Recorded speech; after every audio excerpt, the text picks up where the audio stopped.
Nous sommes en direct du Palais des Festivals de Cannes, comme vous le voyez dans le cadre. Je suis très contente de recevoir Alizé, qui nous vient des États-Unis, Cynthia Saint-Fleur. Alizé. Donc, les Glam Women qui se retrouvent à Cannes à l'occasion du film. Pour ceux qui me demandaient l'année dernière à quoi sert la mise en lumière des femmes sur la page aujourd'hui, on a la preuve que des synergies peuvent être créées. Alors, on va commencer par vous présenter Cynthia Saint-Fleur, on va vous présenter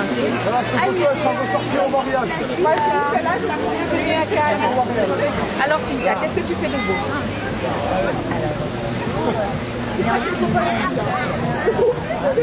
Aussi rencontrer des réalisateurs, des producteurs, puisque j'ai différents projets qui sont en cours, notamment un projet de docu-fiction qui se fait tourner en Haïti. Et puis c'est aussi l'occasion, comme tu dis à l'instant, de créer des synergies. Donc ça me permet de rencontrer des personnes pour des projets à venir, que ce soit en tant qu'actrice au cinéma ou alors pour la voix, puisque j'ai fait aussi du voice-over et du doublage. En tout cas, moi je suis très contente et fière d'avoir Cynthia, d'autant plus qu'on a eu l'occasion de présenter Cynthia dans le globe de la contribution digitale de la JIPA.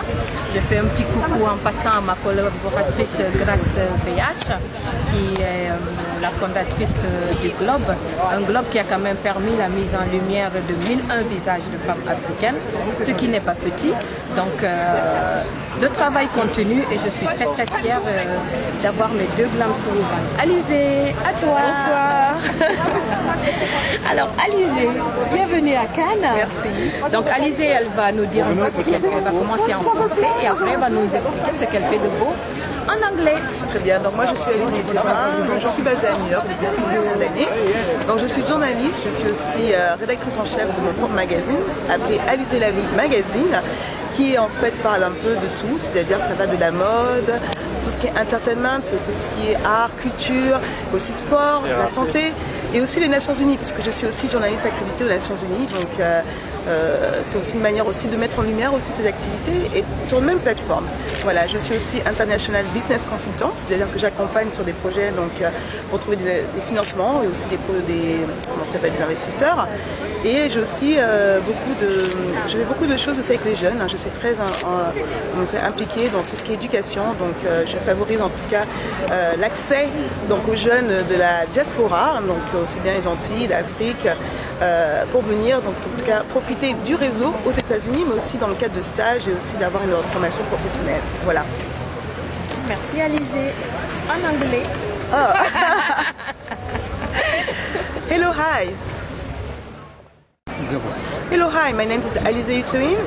I'm a publisher, I'm also a journalist and international business consultant. I'm based in New York now, it has been 10 years, and I'm here in Cannes tonight to meet people, to network, but also to create some synergies. So thanks to Aida, today I'm here and I'm meeting other wonderful women who has been doing amazing work, and it's also for me an opportunity to highlight other women. And the reason, especially if I'm here, I would like also to have a partnership with Aida, with what she does, and also to make sure we talk about diversity, because right now, like when you see in Cannes, you don't see that much diversity when it comes to film industry. So it's very important to be there and to represent our peers, because we have talent as well. So thank you, and I hope to see you soon. Merci. Alors bonsoir. Le voilà au village international, comme vous le voyez derrière. On se retrouve avec une invitée spéciale, Maria. Tout à l'heure, on a parlé de diversité, on a parlé des femmes dans le monde du cinéma. Maria va se présenter et nous dire un peu ce qu'elle fait de beau. En plus, c'est une féministe, tout comme nous, comme on les aime, avec Cynthia et Alizé. Alors Maria, je te laisse vous présenter. Bonsoir, et je m'appelle Maria et je suis colombienne et je fais mes études de cinéma à Paris. Ça fait 8 ans que j'habite en France. Je suis venue en France pour faire des études car je croyais qu'en France je pouvais trouver une autre façon de faire de films avec l'argent de l'État parce que c'est un pays qui est complètement différent aux États-Unis et qui la culture, la société, l'État il est vraiment très investi sur la culture et c'est pour ça que je suis là. Mais je voudrais faire un échange entre la Colombie et la France et je voudrais, je suis féministe et je pense que c'est aussi une façon de vivre et je suis engagée sur la visibilité des femmes mais aussi je voudrais aussi lutter pour les cultures qui sont en voie de disparition. Donc je trouve que quand on parle de féminisme, on parle de diversité et quand on aime la diversité, on aime l'humanité et on est féministe. Le féminisme, c'est pas écraser la masculinité, mais au contraire, c'est de protéger la vie. Et c'est ça le pouvoir des femmes, c'est le pouvoir de donner la vie. Et voilà, c'est ce que je pense. Merci. Merci Maria. Alors Maria, tout à l'heure tu nous disais que tu étais étudiante, tu faisais des films, c'est ça? Oui. Actrice, tu es actrice? Non, je suis réalisatrice. D'accord, réalisatrice, d'accord. Et quel est l'objectif de votre venue à Cannes à l'occasion de cette 72e édition? Au début, je suis venue faire des critiques de films et aussi de pouvoir rencontrer des gens. Je pense que le partage il est super important. Et voilà, pour moi, c'est l'objectivité de ce festival, c'était de voir des films, faire des rencontres et aussi de créer une équipe de travail parce que je sais que dans des événements comme ça, c'est là où on peut vraiment partager et beaucoup de gens du monde entier peuvent se rencontrer et qui après ça peut déclencher, si on a des objectifs en commun, de déclencher un vrai équipe de travail, quoi. C'est ça ce qui est. Alors en parlant de rencontres et de déclenchement d'équipe de travail, je vais laisser la parole à Alizée Lavie qui nous vient de New York. Elle aussi, elle va mettre son petit grain de sel. Elle va nous dire ce qu'elle pense de l'intervention de Maria, éventuellement, si elle a des choses à rajouter. Bonsoir à tous, donc je suis Alizée Terrain, je suis la rédactrice en chef du magazine Alizée Lavie. Je suis aussi journaliste, je suis basée à New York depuis une dizaine d'années. Je suis accréditée aux Nations Unies.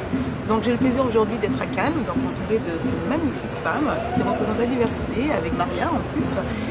Ce qui m'a vraiment intéressée en écoutant Maria, c'est qu'elle m'a fait un commentaire quand on s'est rencontrés. Elle ne sait pas pourquoi elle est venue vers nous, mais elle nous a vus donc, comme si quelque chose l'a poussée.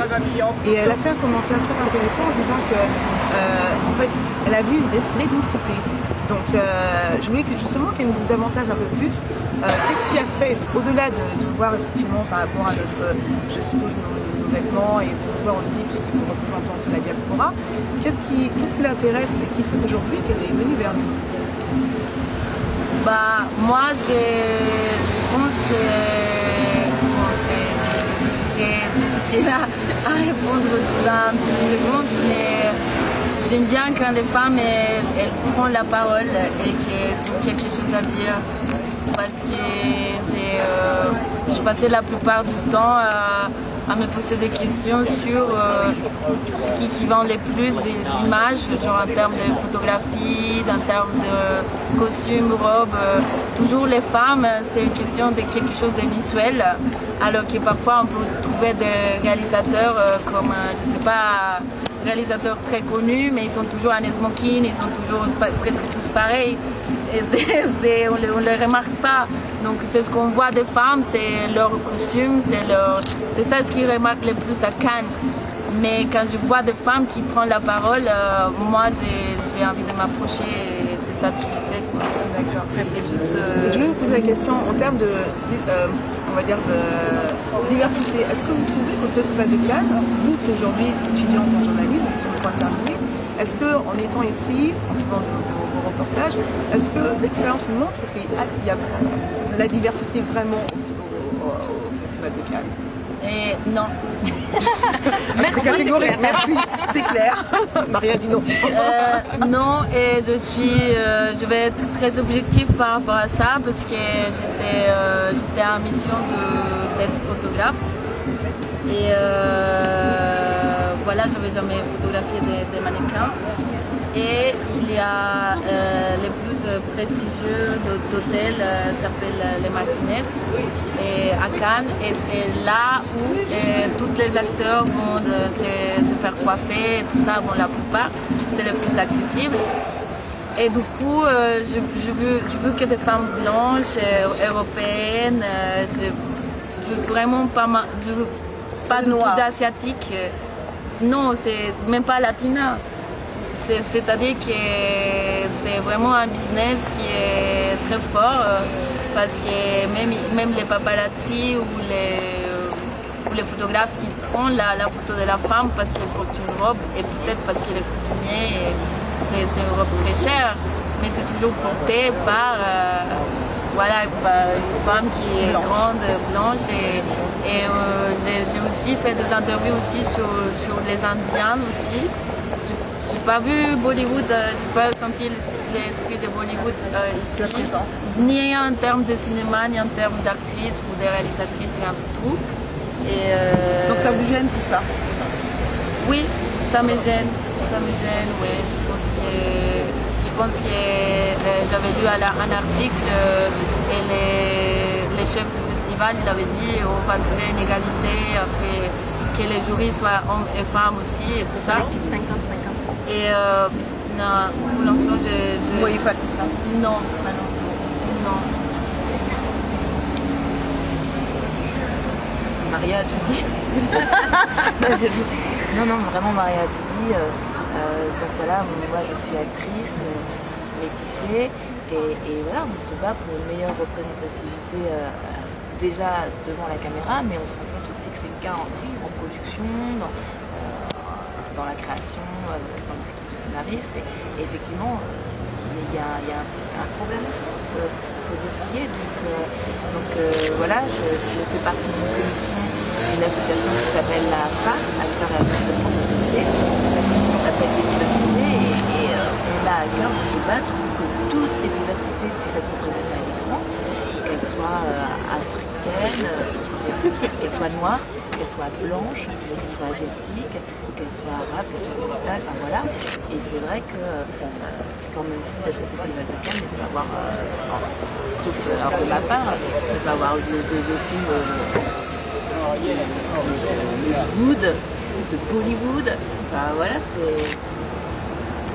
voilà. J'espère que l'ouverture va vraiment se faire. Il y a plein de belles choses. Donc heureusement, en marge du festival, on a pu se rendre à des événements. Et là, je parle d'un événement privé, qui est ouvert à tous, bien évidemment, mais c'est une initiative privée.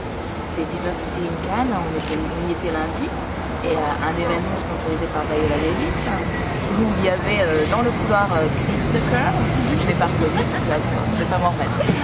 Voilà. Et des tas de femmes noires, réalisatrices, afro-américaines beaucoup, de la Jamaïque, de la Caraïbe, des réalisateurs aussi, et montrer un film avec une véritable diversité. Là encore, tout à l'heure, j'ai assisté et pu remettre un award à un réalisateur afro-américain qui présente toute la communauté Yoruba, et ça s'est fait de manière très discrète dans un hôtel très très beau, c'est pas ça. Mais je veux dire, par rapport à la couverture qu'il peut y avoir du Festival international de Cannes, ça restait quand même très privé.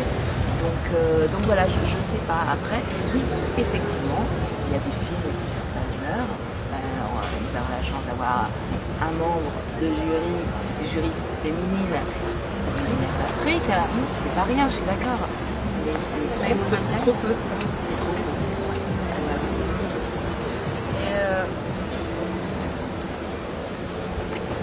Je ne sais pas si Maria, tu veux rajouter quelque chose? Oui, avant mais que... je voulais que Cristóbal viens filmer cette question, juste une question. Une dernière question. Non, mais je change un peu de sujet, mais Oui. je voulais parler de ça. Qu'est-ce que vous avez pensé que cette année l'affiche soit d'Agnès Varda? Est-ce que vous avez déjà entendu sur le changement d'affiche d'Agnès Varda? Mais en fait, moi, en tant que Canoise, de ce que j'ai pu comprendre, c'était une affiche pour rendre un vibrant hommage à Agnès Varda. Et d'autant plus que l'année dernière, elle fait partie des femmes, des 80 femmes qui étaient sur les marches pour revendiquer ce collectif de 50-50. Et que cette année, le destin a fait qu'elle ne pouvait pas y être. Ils ont voulu rendre hommage à Agnès Varda. D'accord. Du coup, j'ai l'impression que dans ta question, Maria, tu voulais dire qu'il y a eu un changement, je ne suis pas au courant, hein. Il y avait une affiche préalablement choisie et elle a été changée suite au décès d'Agnès Varda, c'est ça?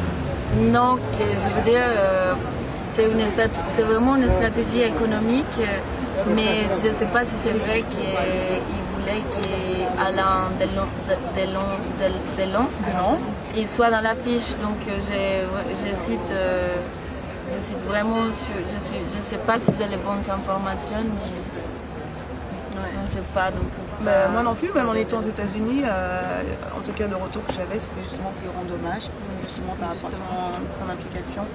Donc voilà, donc c'est vrai que j'ai pas eu plus en tout cas par rapport à s'il y avait un changement. Et puis Alain Delon, pour moi c'est notre icône française de l'industrie du film. Donc vu l'âge qu'il a aujourd'hui, je pense que c'est quand même tout honorable qu'il soit aujourd'hui et bien l'affiche aussi également. Voilà. Donc si je peux juste rajouter, c'est vrai comme elle disait Alizée, Alain Delon, autant lui, Agnès Varda, aujourd'hui elle n'est plus parmi nous, lui il est là, et que là il y a 2-3 jours, si je ne me trompe pas, il a fait la montée des marches, il a été honoré, et sur les marches, tous les photographes s'étaient mis en référence, se sont mis à genoux pour accueillir Alain Delon. Donc c'est magnifique, ce qui n'est pas rien. Bon, après rendre, c'est vrai qu'Agnès Varda, elle a fait beaucoup de choses aussi, et que moi je trouve que c'est tout à son honneur.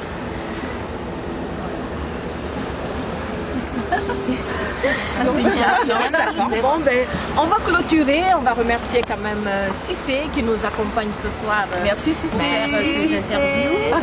Et on se dit à bientôt. Vous étiez avec les Glam Women et à suivre dans les réseaux de Cannes à Haïti, jusqu'à New York. À New York, en Guadeloupe, c'est ça? Oui, Guadeloupe, oui, en Guadeloupe, la Guyane. Et vous, c'est la Colombie. La Colombie. Voilà. Bravo. Yeah.